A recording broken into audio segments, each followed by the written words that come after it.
ఓం శ్రీ మాత్రే నమః. ఛానల్లోకి స్వాగతం అండి. కన్యా రాశి వారు జాగ్రత్తగా ఉండవలసిన సమయం వచ్చేసింది. జూలై 10వ తేదీన పౌర్ణమి. ఈ రోజున మీ జీవితంలో ప్రళయం రాబోతోంది. అయితే మీరు చేస్తున్న తప్పు ఏంటి, ఎందుకు ఈ పరిస్థితి ఎదురవుతుంది, అలాగే ఈ విపత్తు నుంచి ఎలా బయటపడాలి, మీ తప్పును ఎలా సరిదిద్దుకోవాలి, అలాగే ఈ సమయంలో మీరు చేసుకోవాల్సిన దేవతారాధన, అలాగే పాటించవలసిన పరిహారాలు ఏంటి అనే అంశాలను ఈ వీడియోలో మనం వివరంగా తెలుసుకుందాం. కానీ అంతకంటే ముందుగా మీరు కనుక మన ఛానల్ ఇప్పటి వరకు సబ్స్క్రైబ్ చేసుకోకపోతే సబ్స్క్రైబ్ చేసుకొని పక్కనే వచ్చిన బెల్ ఐకాన్ నొక్కి ఆల్ సెలెక్ట్ చేసుకుంటే మేము ఇలాంటి వీడియోస్ అప్లోడ్ చేయగానే ముందుగా మీకు నోటిఫికేషన్ వస్తుంది. అలాగే వీడియో నచ్చినట్లయితే లైక్ చేయండి. మీ జీవితానికి అలాగే మీ భవిష్యత్తుకు సంబంధించి ఆసక్తికరమైన అంశాలను కూడా ఈ వీడియోలో తెలియజేస్తాము. అందుకోసం మీరు ఈ వీడియోని ఎక్కడా కూడా స్కిప్ చేయకుండా చివరి వరకు చూడండి. అప్పుడే మేము ఏం చెప్తున్నామో మీకు పూర్తిగా అర్థమవుతుంది. ముఖ్యంగా మీ కుటుంబ సభ్యుల్లో కానీ, మీ స్నేహితుల్లో కానీ, మీకు తెలిసిన వారిలో కానీ కన్యా రాశి వారు ఎవరైనా ఉంటే వారితో మర్చిపోకుండా ఈ వీడియోని షేర్ చేసుకోండి. ఈ రాశి వారికి చాలా కోపం అధికంగా ఉంటుంది. అయితే వచ్చిన కోపం ఎక్కువసేపు నిలవకపోయినా కూడా ఆ కోపం వల్ల అనేక రకాల సమస్యలు కొని తెచ్చుకుంటారు. చిక్కుల్లో పడే అవకాశం కూడా ఎక్కువగా ఉంటుంది. అంతేకాకుండా మీ జీవితంలో ఒడిదుడుకులు సమస్యలు కూడా ఎక్కువగానే ఉంటాయి. ఎన్ని ఒడిదుడుకులు సమస్యలు ఉన్నప్పటికీ కూడా అధికంగా శ్రమపడి మీ బాధ్యతలను సక్రమంగా నెరవేర్చి ఒక మంచి స్థాయికి చేరుకుంటారు. అనేక బాధ్యతలు మీరు నిర్వహించవలసిన పరిస్థితి కూడా ఏర్పడుతుంది. అయితే తమ బాధ్యతలు నెరవేర్చి ఒక మంచి స్థితికి చేరుకున్నా సరే మళ్ళీ తిరిగి వీరికి సమస్యలు వీరిని వెతుక్కుంటూ వస్తాయి. ఇలా అనేక రకాల సమస్యలు మీరు ఎదుర్కొంటారు. ఇక ఒక రకంగా చూసుకున్నట్లయితే ఈ రాశి వారికి ఎటువంటి కష్టాలు ఉన్నాయని ప్రత్యేకించి చెప్పక్కర్లేదు. ఎందుకంటే మానవ జీవితంలో కష్టం వెనుక సుఖం, అలాగే సుఖం వెనుక కష్టం ఉంటుంది. ప్రతి ఒక్కరూ ఈ విషయాన్ని అర్థం చేసుకోవాలి. అయితే మిగిలిన రాశుల వారందరికంటే కూడా కన్యా రాశి వారికి కష్టాలు ఎక్కువే అని చెప్పుకోవాలి. ఎందుకంటే వీరి జీవితాన్ని చూసినట్లయితే కొన్ని ముఖ్యమైన అంశాలలో అనేక సార్లు నిరాశకి గురైన సందర్భాలు కూడా ఉన్నాయి. అలాగే ఈ రాశి వారు దయాగుణము, దానగుణము కూడా కలిగి ఉంటారు. ఈ కారణంగా ఎదుటవారు కష్టాల్లో ఉంటే చెలించిపోయే మనస్తత్వాన్ని కలిగి ఉంటారు. ఇక వీరి దగ్గర సహాయం చేసే పరిస్థితి ఉన్నా లేకపోయినా ఎదుటివారు కష్టాల్లో ఉన్నామంటే మాత్రం ఖచ్చితంగా సహాయం చేస్తారు. అది ఆర్థికంగా కానీ మాట సాయం కానీ ఖచ్చితంగా ఎదుటివారు కష్టాల్లో ఉంటే ఆదుకోవడానికి ప్రయత్నిస్తారు. అది వీరు ఎదుటివారికి ఎంత సహాయపడినప్పటికీ కూడా వీరికి అవసరమైనప్పుడు మాత్రం ఎదుటివారు సహాయపడడానికి అంతగా ముందుకు రారు. ఈ అంశం వీరిని మానసికంగా బాధ పెడుతుంది. అయినా కూడా వీరు సహాయం చేసే గుణాన్ని వదులుకోరు. ఎదుటివారి చేతిలో ఎంత మోసపోయినా మళ్ళీ తిరిగి వారినే నమ్ముతూ ఉంటారు. ఒక రకంగా ఈ రాశివారు మానసిక స్థిరత్వాన్ని కలిగి ఉంటారనే చెప్పాలి. ఈ విధంగా మీరు మీ ధైర్యాన్ని కోల్పోకుండా ఉంటే కష్టం వెనకాలే సుఖం వస్తుంది అన్న విషయాన్ని గ్రహించాలి. ఇక మీ కింద పనిచేసేవారు అలాగే మీతో పనిచేసేవారు పదోన్నతులు పొంది మంచి స్థాయికి ఎదిగారు అని, ఆర్థికంగా పురోగతి సాధించినా కూడా మేము సాధించలేకపోయాము అనే బాధ మీకు కలగకూడదు. మరీ ముఖ్యంగా గుర్తుపెట్టుకోవాల్సింది ఏంటంటే ప్రతి ఒక్కరికి కూడా జీవితంలో కష్టాలు ఒకే రకంగా ఉండవు. ఒకరికి ఆర్థిక సమస్యలు ఉండవచ్చు, మరికొందరికి మానసిక సమస్యలు ఉండవచ్చు, మరికొందరికి కుటుంబ సమస్యలు, అలాగే మరికొందరికి వైవాహిక జీవితంలో సమస్యలు ఉండవచ్చు.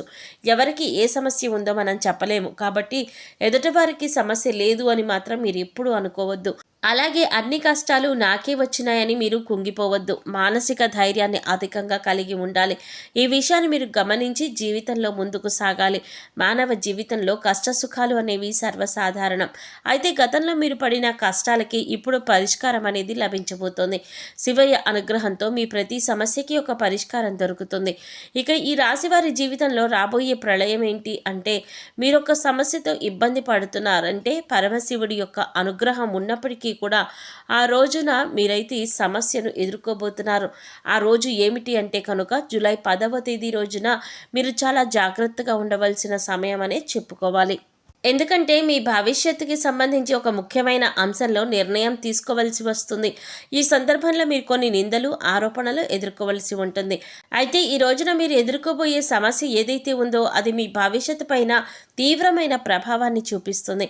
పొరపాటున మీరు తీసుకునే తొందరపాటు నిర్ణయం వల్ల మీ పైన నేరారోపణ చేయబడుతుంది.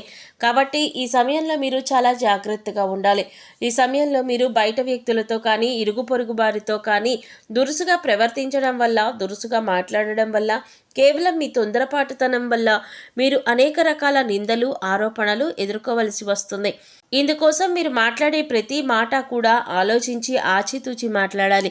లేదంటే చిన్న అంశంలో కూడా గొడవ పెద్దగా అవ్వడానికి దారి తీసే అవకాశం ఉంటుంది. అందుకోసం మీరు ఈ అంశంలో జాగ్రత్తలు తీసుకోకపోతే మాత్రం భవిష్యత్తులో మీకు అది ముఖ్యంగా గుర్తుండిపోయే అంశంగా మారిపోతుంది. అంతేకాదు, మీరు జీవితంలో మర్చిపోలేని విధంగా ఈ అంశంలో మీ పైన ప్రభావం చూపిస్తుంది.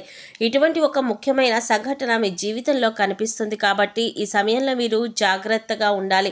ఈ సమయంలో మీరు మౌనంగా ఉండడానికి ప్రయత్నించండి. అలాగే దురుసుగా ప్రవర్తించకండి. ఈ రాశి వారికి కోపం అధికంగా ఉంటుంది. ఇక ఈ కోపం వెంటనే తగ్గిపోయినప్పటికీ కూడా మీరు అధికంగా కోపం ప్రదర్శించిన సమయంలో ఫలితాలు అనేవి మీకు వ్యతిరేకంగా రావచ్చు. అప్పటికే సమస్యలు మిమ్మల్ని చుట్టుముట్టచ్చు. ఇక ముఖ్యంగా ఇటువంటి సమస్యల నుంచి బయటపడడానికి మీరు దురుసుతనంగా అలాగే కఠినంగా మాట్లాడే స్వభావాన్ని మీరు తగ్గించుకోవాలి. అది మీ కుటుంబంలోనైనా, ఇరుగు పొరుగు వారితో అయినా, సన్నిహితులతోనైనా, పై అధికారులతో అయినా, లేదా మీ ప్రియమైన వారితో అయినా మీరు సౌమ్యంగా మాట్లాడడానికి ప్రయత్నించాలి. అయితే ఇటువంటి విపత్కరమైన పరిస్థితుల నుంచి మీరు బయటపడాలి అంటే మీరు శివయ్యను ప్రార్థించవలసి ఉంటుంది. ప్రతిరోజు కూడా మీకు సమయం దొరికినప్పుడల్లా ఓం నమ శివాయ అనే పంచాక్షరి మంత్రాన్ని చదువుకోండి. అలాగే రోజు మీకు వీలైనన్ని సార్లు మృత్యుంజయ మహామంత్రాన్ని చదువుకోండి. ఇలా చేసినట్లయితే కనుక మీ జీవితంలో ఎదురయ్యే ప్రతి సమస్యకి కూడా ఆ పరమశివుడి వెంటే ఉండి పరిష్కారాన్ని చూపిస్తాడు. అంతేకాదు, పరమశివుడి యొక్క అనుగ్రహాన్ని పొందుతారు. ఎందుకంటే మీ జీవితంలో ఎటువంటి సమస్య మీ దరిదాపుల్లో కూడా రాకుండా శివయ్య కాపాడుతాడు. అంతేకాదు, శివుడికి నీళ్లతో అభిషేకం చేసినా సరే భోళాశంకరుడు చాలా సులువుగా మిమ్మల్ని అనుగ్రహిస్తాడు. అయితే ప్రతి సోమవారం కూడా శివాలయానికి వెళ్ళి శివాలయంలో దీపారాధన చేయడానికి ప్రయత్నించండి. ఆవు నీతితో కానీ, నువ్వుల నూనెతో కానీ దీపారాధన చేసి ఒక బిల్వ పత్రాన్ని సమర్పించండి. ఒకవేళ మీకు గుడికి వెళ్ళడానికి కుదరకపోతే మీ ఇంట్లో ఉండే శివలింగానికి బిల్వ పత్రాన్ని సమర్పించండి. నీటితో అభిషేకం చేయండి. ఈ విధంగా శివుడిని పూజించినట్లయితే శివయ్య మిమ్మల్ని కష్టాల నుంచి బయటపడేస్తాడు. మీకు రాబోతున్న ప్రళయం నుంచి కూడా బయటపడేందుకు మార్గం తెలుస్తుంది. అలాగే మీకు ఉన్నంతలో దాన ధర్మాలు చేయడం మంచిది. దాన ధర్మం చేయడం వల్ల ఎంతో పుణ్య ఫలితం లభిస్తుంది. అపారమైన దైవ భక్తిని పొందుతారు. ఇక మిగిలిన అంశాలలో మీరు మిశ్రమమైన ఫలితాలు పొందుతారు. అయితే మీకు ఉండే కోపం, మాట తీరు అలాగే కఠినమైన స్వభావం కారణంగా ఈ సమస్య పెద్దదయ్యే అవకాశం ఉంది. కాబట్టి ఈ అంశాల్లో జాగ్రత్తగా ఉండండి. సో చూసారు కదండి, జూలై 10వ తేదీన కన్యా రాశి వారి జీవితంలో ఎటువంటి ప్రళయం రాబోతోంది, ఆ ప్రళయం నుంచి మీరు ఎలా బయటపడాలి, ఈ ప్రళయానికి గల కారణం ఎవరు, ఈ సమయంలో మీరు ఏ దేవతారాధన చేసుకోవాలి, మీరు ఈ సమస్య నుంచి బయటపడడానికి మీ ప్రవర్తనలో ఎటువంటి మార్పులు చేసుకోవాలి అనే అంశాలను ఈ వీడియోలో మనం వివరంగా తెలుసుకున్నాం కదా.